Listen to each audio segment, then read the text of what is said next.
Hello dear viewers, নমস্কার। আমি Shankar Prasad Kha. Educational tutorial, teaching method, digital classroom এবং technology based education system management সংক্রান্ত এই ইউটিউব চ্যানেলটিতে আপনাদের সকলকে স্বাগত জানাই। আপনাদের প্রত্যেককে সাবস্ক্রাইব করে এই চ্যানেলটির পাশে থাকার অনুরোধ জানাচ্ছি।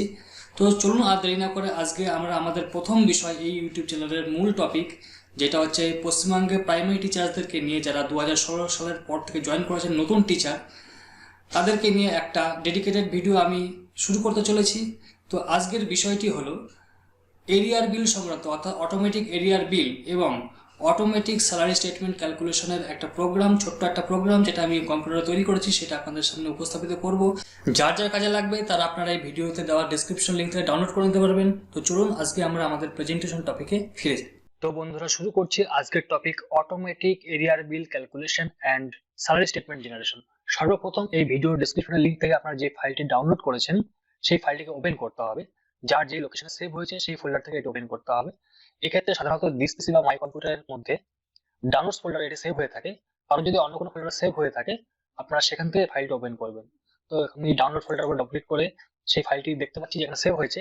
আপনারা ফাইল ওপেন করার আগে ভালো করে দেখে নেবেন যে ফাইলের নাম অটো এরিয়ার ক্যালকুলেশন এন্ড স্যালারি স্টেটমেন্ট এই নামে আছে কিনা। কনফার্ম হয়ে আপনারা সেটির উপর ডবল ক্লিক করবেন, তাহলে আপনাদের সামনে ফাইলটা ওপেন হয়ে যাবে এবং এরকম একটি ইন্টারফেস আপনাদের সামনে চলে আসবে, ডাটা এন্ট্রি ফর্ম। এখানে লেখা আছে West Bengal primary teacher data entry form, অর্থাৎ এই প্রোগ্রামটি শুধুমাত্র পশ্চিমবঙ্গের প্রাথমিক শিক্ষক যারা আছেন তাদেরকে কেন্দ্র করে এই ফর্মটি তৈরি করা হয়েছে, অন্য কারোর জন্য নয়। এখানে সর্বপ্রথম যেটি আছে, name of primary school council, এই ফিল্ড আছে। এই ফিল্ডে আপনি যার যে ডিস্ট্রিক্ট প্রাইমারি স্কুল কাউন্সিল আছে সেই ডিস্ট্রিক্ট প্রাইমারি স্কুল কাউন্সিলের নামটি এখানে এন্ট্রি করতে হবে। উত্তর চব্বিশ পরগনা উত্তর চব্বিশ, দক্ষিণ চব্বিশ পরগনা দক্ষিণ চব্বিশ পরগনা, নদিয়া হলে নদিয়া। তো মনে করুন এখানে আমি লিখছি সাউথ 24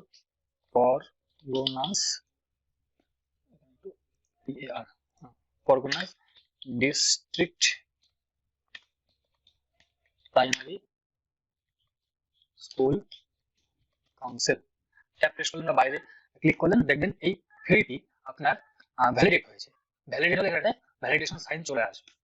এরপর হচ্ছে আপনার নেম অফ দ্য স্কুল, অর্থাৎ যে স্কুলে চাকরি করছেন বা চাকরি পেয়েছেন সেই স্কুলের নামটি এখানে লিখতে হবে। মনে করুন WBSED প্রাইমারি স্কুল, এই স্কুলে কেউ চাকরি করছে। এরপর দিতে হবে সেটি কোন সার্কেলের আন্ডারে আছে, অর্থাৎ কোন চক্রের আন্ডারে আছে। এক্ষেত্রে দেওয়া হলো বাসন্তী। এরপরে আছে নেম অফ দ্য এমপ্লয়ি, এখানে আপনার নামটি এখানে লিখতে হবে, যার যার নাম, এমপ্লয়ি নাম। এখানে নাম ধরুন দেওয়া হলো শঙ্কর প্রসাদ খা, ভ্যালিডেট হয়ে গেল।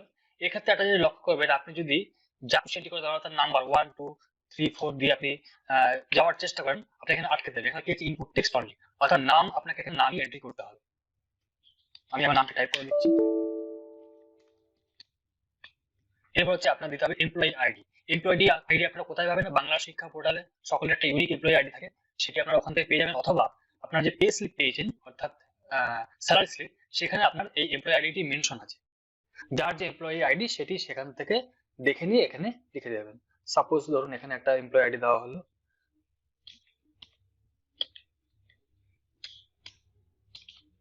একটা এমপ্লয়ি আইডি দেওয়া হলো।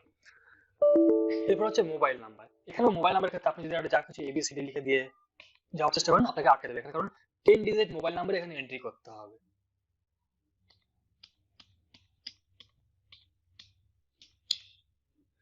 এটা একটা নাম্বার এমনি দেওয়া হলো, এটা কারোর মোবাইল নাম্বার নয়। এইবার আপনাকে আপনার প্যান নাম্বারটি এখানে ইনপুট করতে হবে।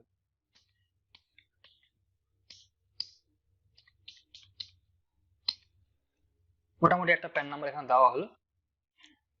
এরপর আপনার প্রকৃত বেসিক, ট্রু বেসিক, অর্থাৎ আপনি যে সময় চাকরিতে জয়েন করেছেন সেই সময় আপনার বেসিক পে কত ছিল।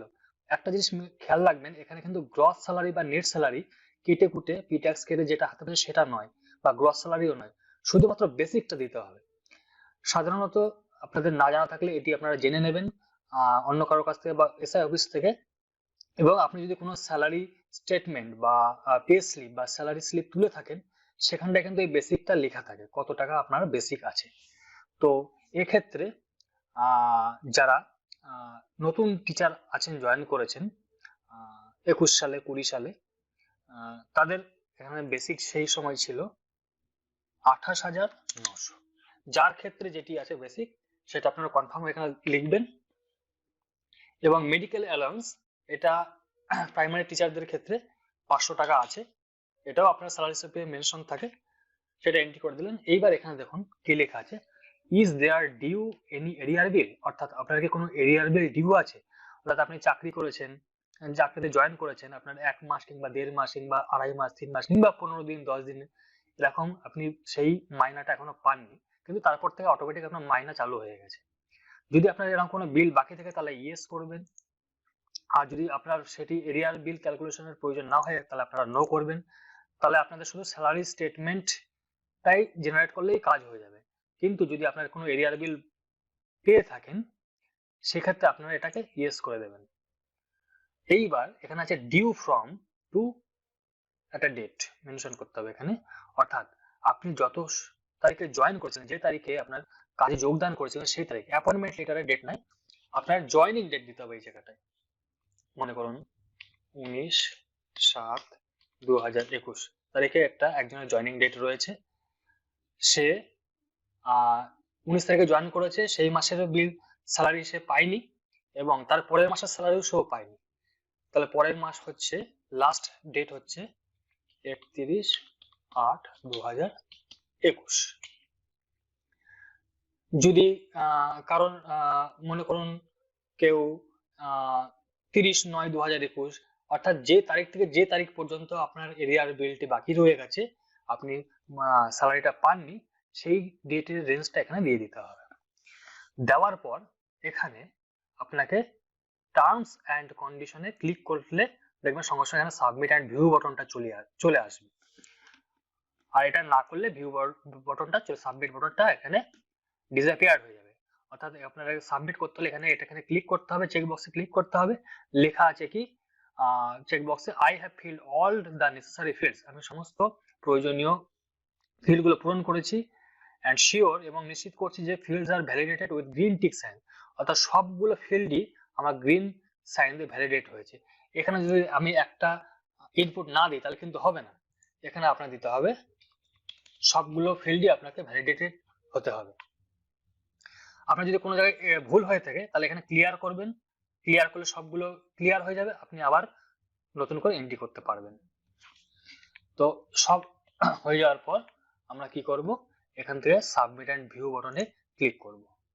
ক্লিক করার সঙ্গে সঙ্গে আপনার এখানে আরেকটি পেজ ওপেন হয়ে যাবে, যেখানে লেখা আছে extraction of data for calculating salary of the part month, অর্থাৎ আপনার যে ভাঙা মাসের যে কটা দিন ভাঙা রয়েছে, অর্থাৎ কারো 10 দিন হতে পারে, কারো 15 দিন হতে পারে, কারো 20 দিন হতে পারে, হ্যাঁ, সেই মাসের কত টাকা আপনার বিল হবে অর্থাৎ মাইনা হবে, সেইটাকে আপনার আগে এখান থেকে বার করে নেবে, অটোমেটিক্যালি এটা বার করে নেবে।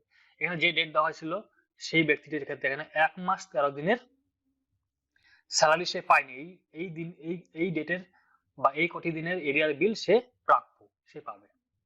এইবার এটা কি হিসাব করে হবে, number of days admissible for part salary, 13 দিন ভাঙা মাস। আর যেগুলো 1 মাস 2 মাস ওগুলো তো ফুল স্যালারি পাবে, ওটা নিয়ে কোনো সমস্যা নেই।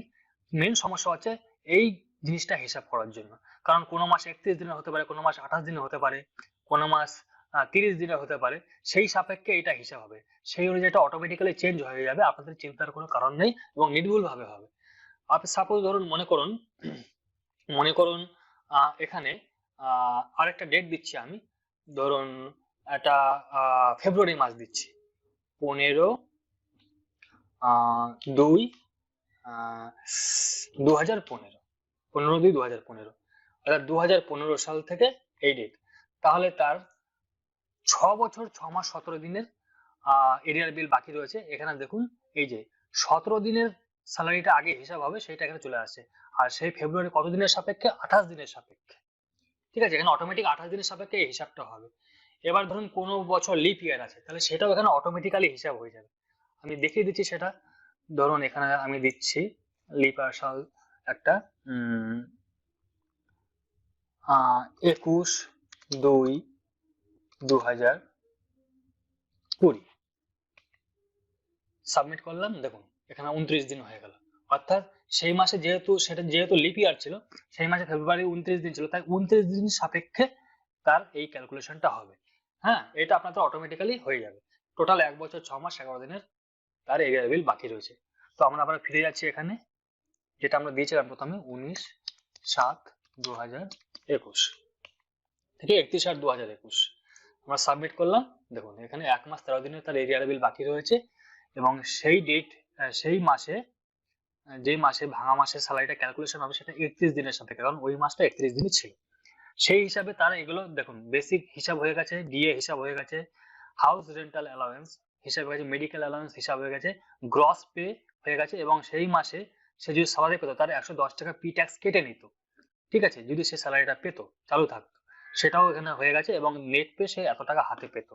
আর সেই মাসে তার বেসিক ছিল 28,900 টাকা, এর সাপেক্ষে এই হিসাবটা হয়েছে। আশা করি আপনারা সবাই বুঝতে পারছেন এবং এটা ইউজার ফ্রেন্ডলি আছে। এবার আমরা চলে যাব এরিয়ার ক্যালকুলেশন।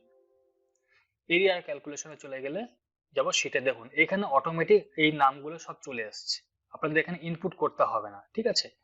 আপনারা একটা জিনিস বলে দিই যে ডাটা এন্ট্রি ফর্মের ক্ষেত্রে আপনারা সঠিক ইনপুট বা সঠিক তথ্য দেবেন, তাহলে আপনারা যখন এটা প্রিন্ট করে কাজে লাগাবেন, ঠিক আছে, তাহলে আপনাদের সেটা কাজে লাগাতে পারেন। কিন্তু যদি আপনার ভুলভাল তথ্য দেন তাহলে প্রিন্ট করলে এগুলো ভুলভাল চলে আসবে।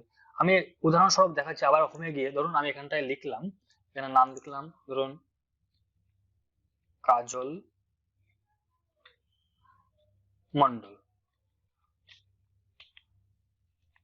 দেখুন সাবমিট করলাম।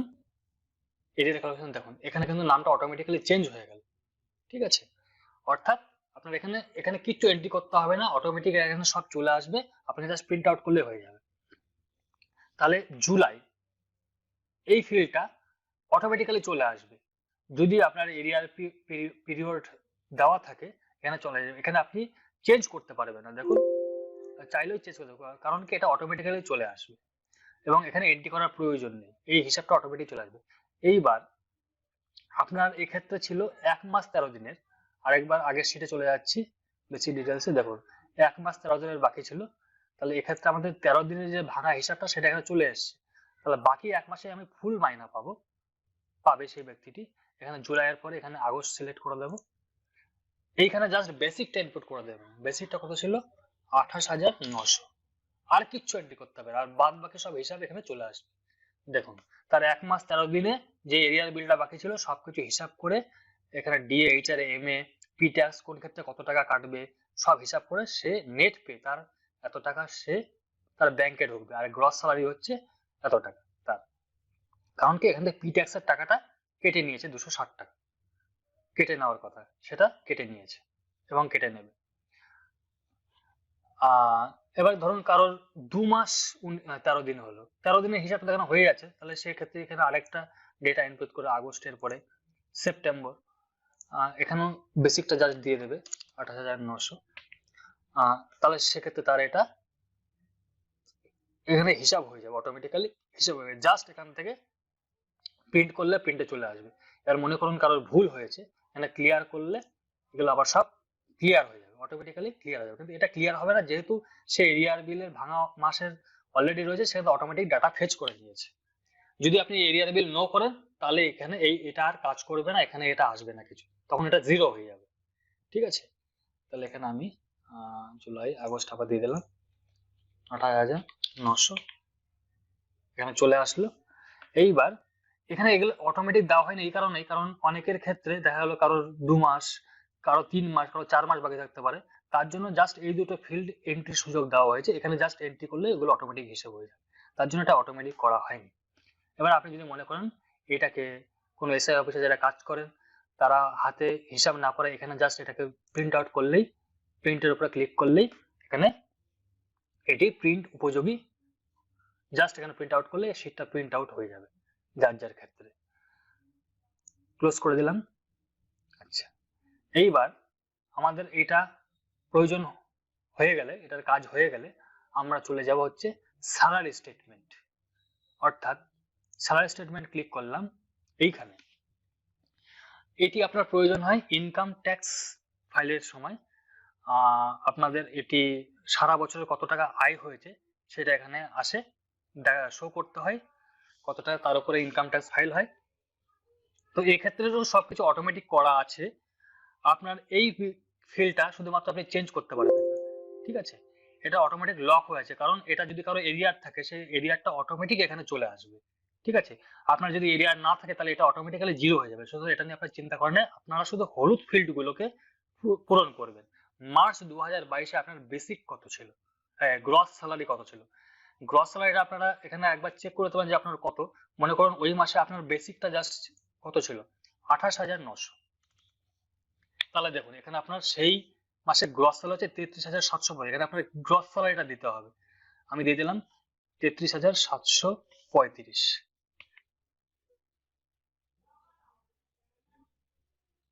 আচ্ছা, তাহলে এখানে পিট্যাক্স অটোমেটিক নিয়ে নেবে, ঠিক আছে? কারোর ক্ষেত্রে 110 হতে পারে, কারোর 130 হতে পারে, যার যেরকম আয় আছে গ্রস সেই অনুযায়ী এখানে পিট্যাক্স এর স্ল্যাবটা ক্যালকুলেট হয়ে যাবে। এইবার পরের মাসে ধরুন মার্চ থেকে জুন পর্যন্ত তার একই রয়েছে, তাহলে আমি জুন পর্যন্ত একই এন্ট্রি করে দিলাম, ঠিক আছে? এবার জুলাই মাসে অনেকের ইনক্রিমেন্ট হয়, ঠিক আছে? সেই ইনক্রিমেন্টের জন্য এটা অটোমেটিক করা হয়নি। ইনক্রিমেন্ট ধরুন আপনার ইনক্রিমেন্ট হয়ে বেসিক হয়েছে হচ্ছে 29,800। তাহলে দেখুন এখানে গ্রস স্যালারি ক্লিয়ার হয়ে গেল 34,770। তাহলে এখানে আপনি 34,770 বসাবেন। আপনার যদি চেঞ্জ না হয়ে থাকে আপনি এই ফেব্রুয়ারি পর্যন্ত এটাকে করে দেবেন, ঠিক আছে? যদি আপনার এখানে কোনো মাসে আপনার ইনক্রিমেন্ট হয়ে থাকে বা স্যালারি চেঞ্জ হয়ে থাকে সেখানে আপনার এটা চেঞ্জ করে দেবেন। এবার আপনি যদি কেউ যদি বোনাস পেয়ে থাকেন, পুজোর বোনাস হোক, ঈদের বোনাস হোক, যদি পেয়ে থাকেন সেই বোনাসটা এখানে লিখে দেবেন 4800 টাকা, ঠিক আছে? তাহলে দেখবেন এখানে অটোমেটিক সব চলে আসবে। এখানে 800 টাকার কোনো পিট্যাক্স হয় না, তাই জিরো। আচ্ছা, একই রকম ভাবে আপনার এরিয়ার ক্যালকুলেশন সেটা দেখবেন। আপনার এই 12,119 টাকার সাপেক্ষে আপনার গ্রস স্যালারি ছিল 14,146 টাকা, এর সাপেক্ষে পিট্যাক্স 110 টাকা, ঠিক আছে? এটা স্ল্যাব অনুযায়ী অটোমেটিক্যালি চেঞ্জ হয়ে যাবে। আমরা আবার স্যালারি স্টেটমেন্টে চলে যাচ্ছি।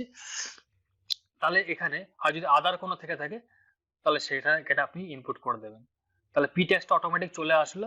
এবার কেউ যদি পিএফ কাটিয়ে থাকেন, যে যার ব্যক্তি কেউ 2,000 কাটাতে পারে, কেউ 3,000 কাটাতে পারে, কেউ 2,500 কাটাতে পারে, কোন কোন মাসে কাটিয়েছে, কোন মাস থেকে কত কাটিয়েছে সেই মাসে। ধরুন এখানে এই পর্যন্ত কোনো জুন পর্যন্ত কোনো এরিয়ার কাটানো হয়নি, জুলাই থেকে পিএফ কাটানো হয়নি, এখান থেকে আবার সে পিএফ কেউ কাটাচ্ছে 2,000 টাকা করে, 2,000 টাকা করে কাটাচ্ছে প্রতি মাসে। হয়তো সে ফেব্রুয়ারি, খেয়াল করে বোনাসের করে যেন না ঢুকে যায়, ফেব্রুয়ারি পর্যন্ত সে পিএফ কাটাচ্ছে। এবার কেউ যদি এখান থেকে দেখা গেলো আবার 3,000 টাকা কাটানো শুরু করেছে, তাহলে সেই মাস অনুযায়ী আপনার পিএফটাকে এখানে বসিয়ে দেবে, আর বাকি সব হিসাব এখানে অটোমেটিক্যালি হয়ে যাবে। তাহলে এখানে গ্রস স্যালারি হয়ে গেল, তার কত টাকা এবং সে কত টাকা পি ট্যাক্স কাটিয়েছে আর পিএফ কত টাকা কাটিয়েছে, তার এই স্যালারি স্টেটমেন্টটা এখান থেকে জেনারেট হয়ে গেল। এখানে এসআই কাজে সই করে নিলে এটা আপনার একেবারে রেডি, ঠিক আছে? এবার এখান থেকে আপনারা জাস্ট প্রিন্ট আউট করবেন। প্রিন্ট আউট করলে এটা আপনার এই শীটটা আপনার প্রিন্ট হয়ে বেরিয়ে যাবে। আপনাকে জাস্ট এসআই কে সাইন করিয়ে নিলেই হয়ে যাবে এবং আইটি ফাইলের ক্ষেত্রে এটা কাজে লাগবে। তো বন্ধুরা, এই ছিল আজকের টপিক। আপনারা আমার এই চ্যানেলটিকে লাইক করুন এবং সাবস্ক্রাইব করে পাশে থাকুন। আগামী দিনে আরো অনেক তথ্য, আপডেট এবং ভিডিও নিয়ে আসবো আপনাদের কাজের জন্য। সেই পর্যন্ত আপনারা সবাই সুস্থ থাকুন, ভালো থাকুন, এই কামনা করি। ধন্যবাদ।